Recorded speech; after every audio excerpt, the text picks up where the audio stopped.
కేంద్రంలో కూటమి ప్రభుత్వం అధికారంలోకి వచ్చాక రాష్ట్రాల్లో జరిగే ఎన్నికలలో అధికార బీజేపీ కూటమి పార్టీ తన హవాను చాటుకుంటుంది. ఈ నేపథ్యంలో మహారాష్ట్రలో జరిగిన ఎన్నికలలో బీజేపీ కూటమి ప్రభుత్వం తమ స్థానాన్ని సుస్థిరం చేసుకుంది. ఈ నేపథ్యంలో బీజేపీ శ్రేణులు దేశవ్యాప్తంగా తమ హర్షాన్ని, అభిప్రాయాలను ప్రకటిస్తున్న నేపథ్యంలో తెనాలి పట్టణ బీజేపీ అధ్యక్షులు అడపా సంపత్ రాయుడు ప్రస్తుతం అమెరికాలో ఉన్నా కూడా తమ హర్షాన్ని భువన టీవీతో పంచుకున్నారు. అదేంటో వారి మాటల్లోనే తెలుసుకుందాం. మహారాష్ట్ర ఎన్నికల్లో విజయంపై మీ అభిప్రాయం?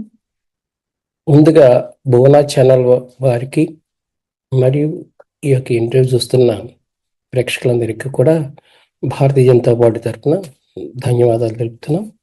ముఖ్యంగా భారతీయ జనతా పార్టీ మహారాష్ట్రలో గెలుపుకి చాలా కారణాలు ఉన్నాయి. అవన్నీ మనకు తెలిసిన విషయాలే. ఎందుకంటే దేశం సమగ్రంగా ఉండాలన్నా, దేశం అభివృద్ధి చెందాలన్నా ప్రజలందరూ కూడా భారతీయ జనతా వైపు చూస్తారన్నది వాస్తవ సత్యం. అదే కాకుండా అక్కడ స్థానిక రాజకీయాలు, వంశపారంపర్య రాజకీయాలు, అదేవిధంగా శరద్ పవార్ గారు వాడే పవర్ గేమ్స్, వీటన్నిటిని కూడా ప్రజలందరూ తిరస్కరించడం మూలంగా, అదేవిధంగా మా జాతీయ అధ్యక్షులు నడ్డా గారు, అమిత్ షా గారు, మన ప్రియతమ ప్రధాని నరేంద్ర మోడీ గారు, అదేవిధంగా మన రాష్ట్ర ఆరోగ్య శాఖ మంత్రి సత్యకుమార్ గారు, పవన్ కళ్యాణ్ గారు, చంద్రబాబు నాయుడు గారు, వీరందరూ కూడా అక్కడ ప్రజల యొక్క ఆలోచనని గమనించి వారికి ఏం కావాలో అన్న విషయాన్ని తెలియపరచడంలో భారతీయ జనతా పార్టీ ఘన విజయం సాధించడం జరిగింది. ఇంత మార్పుకి కారణం ఈవీఎంలు, ఓట్ల శాతంలో తేడాలే అంటున్నారు. దానికి మీరేమంటారు? ప్రతి ఎన్నికలు జరగగానే ఓడిపోయిన పార్టీ ప్రతిసారి కూడా మన రాష్ట్రంలో కూడా వైసీపీ కూడా అదే మాట అంటుంది. ఆ రోజున 151 సీట్లు గెలిచినప్పుడు తన ఈ పదాన్ని వాడలేదు. అదేవిధంగా ఎప్పుడు ఓటు శాతం గురించి మాట్లాడే అరవింద్ కేజ్రీవాల్ గారు 70కి 63 సీట్లు సాధించిన వడలేదు. భారతీయ జనతా పార్టీ పార్లమెంట్లో 6 స్థానాలు గెలిచినప్పుడు మాత్రమే మాట్లాడారు. ఈసారి ఎందుకనో పెదవి విప్పలేదు రాహుల్ గాంధీ గారు. ఇది ప్రతిసారి జరుగుతున్న తంతే. ఈవీఎంల మీద వాళ్ళకి పూర్తి నమ్మకం లేకపోతే దాన్ని మనం ఏం చేయలేం. రెండో విషయం, ఈవీఎంలు కాదు, అక్కడ పక్కా రాజకీయ వ్యవస్థ. అక్కడ శివాజీ యొక్క లక్ష్యాలని భారతీయ జనతా పార్టీ మాత్రమే పరిపూర్ణంగా చేయగలదన్న విశ్వాసంతోనే ప్రజలందరూ కూడా ఎన్నుకోవడం జరిగింది. అంతే తప్ప ఇది మాయా మ్యాజిక్ కాదు. అలా అయితే కొన్ని చోట్ల భారతీయ జనతా పార్టీ ఓటమి చవిచూసింది, మరొకటి గెలిపి సాధ్యం కాలేదా ఈవీఎంలతో?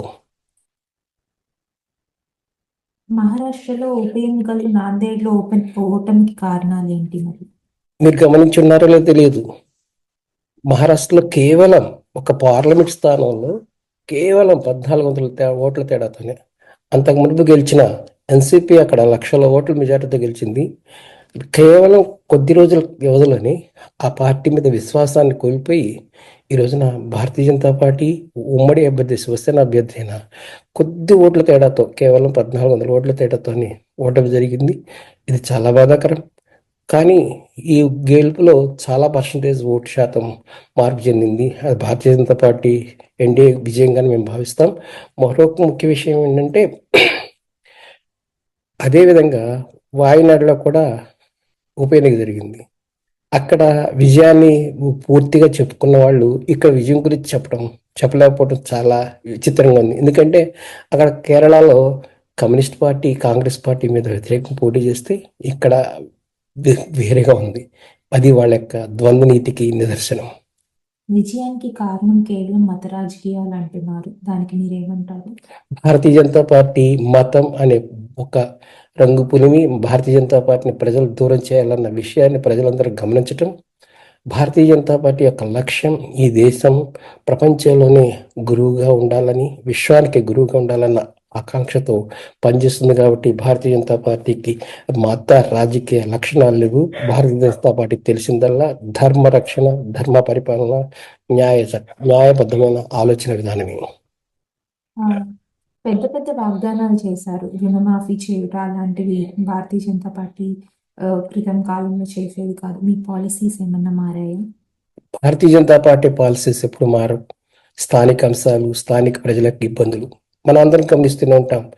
చాలా మంది రైతులు మహారాష్ట్రలో చెరుకు రైతులు చాలా ఇబ్బందులు పడ్డారు.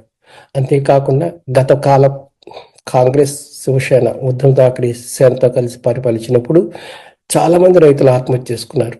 వారి యొక్క ఆలోచనని, వారి యొక్క బాధల్ని గుర్తించి భారతీయ జనతా పార్టీ తొలిసారిగా రుణమాఫీకి అడుగు వేసింది. అది కూడా కేంద్ర ప్రభుత్వ సంబంధం కాకుండా రాష్ట్రంలో ఉన్న ఆలోచన విధానంతో చేసింది, కానీ అది కేంద్రం మొత్తం దేశానికి కాదని విషయాన్ని గమనించాలి. ప్రతిపక్ష హోదా ఎవరికి వస్తుంది అంటారు? అది వాళ్ళని నిర్ణయించుకోవాలి. ఎందుకంటే 3 పార్టీలు కలిసినా కూడా 57 కూడా లేవు. ఏ పార్టీకైనా దరిదాపుగా 28-29 సీట్లు వస్తేనే ప్రతిపక్ష స్థానం వస్తుంది. ఏ పార్టీ అయినా ప్రతిపక్ష స్థానం కూటమిగా తీసుకుంటే, న్యాయ నిపుణుల ప్రకారం కూటమిగా తీసుకుంటే ఒకరికే ఆ స్థానం దక్కుతుంది. తర్వాత ఫ్లోర్ లీడర్ స్థానాలు ఉండవు. కాబట్టి వాళ్ళు ఆలోచించుకుని ఏ నిర్ణయం తీసుకుంటారో వాళ్ళపైన ఉంది. ధన్యవాదాలు. మరి జార్ఖండ్లో భారతీయ జనతా పార్టీ ఓటమికి కారణాలు ఏమిటి? భారతీయ జనతా పార్టీ అక్కడ ఓడిపోయింది అని ఇక్కడ గెలుపుని తక్కువ చేసి చూపడం కోసం చాలా మంది ప్రయత్నం చేస్తున్నారు. భారతీయ జనతా పార్టీకి గతంలో అక్కడ 32% ఓటింగ్ శాతం ఉంటే ఈరోజు 33% ఓటింగ్ శాతం ఉంటే ఈ రోజున 32% ఓటింగ్ శాతం. అక్కడున్న స్థానిక ప్రాంతీయ పార్టీ జేఎంకి కేవలం 21% ఓటింగ్ శాతం మాత్రం ఉంది. భారతీయ జనతా పార్టీ ఓటింగ్ శాతం తగ్గింది కేవలం 0.6. దాని మూలంగా 25 సీట్ల నుంచి ఇప్పటికి 21 సీట్లకు తగ్గడం జరిగింది. అంతేకాకుండా సానుభూతి, సింపతి, ఆయన సానుభూతిని ప్రకటించడం, దాన్ని ప్రజల్లోకి తీసుకెళ్లటంలో సఫలీకృతమయ్యారని మేము భావిస్తున్నాం. జార్ఖండ్ రిజల్ట్స్ వల్ల ఢిల్లీలో ఏమన్నా పరిస్థితి మారుతుందా? ఢిల్లీలో పరిస్థితి మారడానికి జార్ఖండ్కి ఏం సంబంధం ఉంది? ఎందుకంటే ఎన్నికలు ప్రతి ఒక్కటి కూడా ఆ స్థానిక ఎన్నికల మీద ఉంటాయి. కానీ ఢిల్లీ కూడా మారుతుంది. ఎందుకంటే ఢిల్లీలో ఉన్న పరిస్థితులు, కాలుష్య పరిస్థితులు కానీ, అక్కడున్న పరిపాలన విధానం కానీ, అక్కడున్న తెర వెనుక రాజకీయాలు కానీ మూలంగానే ఢిల్లీ ఎన్నికలు జరుగుతాయి. అంతేకాకుండా ఆ ఢిల్లీకి పక్కనే ఉన్న మొన్నటిదాకా చెప్పారు ఉత్తరప్రదేశ్లో భారతీయ జనతా పార్టీ హవా తగ్గిపోయిందని. మరి ఉప ఎన్నికల్లో భారతీయ జనతా పార్టీ సంపూర్ణ విజయాన్ని సాధించి ఘన విజయం సాధించి ఉంది. ఇది ఢిల్లీ ఎన్నికలపై ఎటువంటి ప్రభావం చూపదు. భారతీయ జనతా పార్టీ ఎన్నికల్లో ఢిల్లీలో కూడా భారతీయ జనతా పార్టీ సునాయాసంగా గెలుస్తుంది.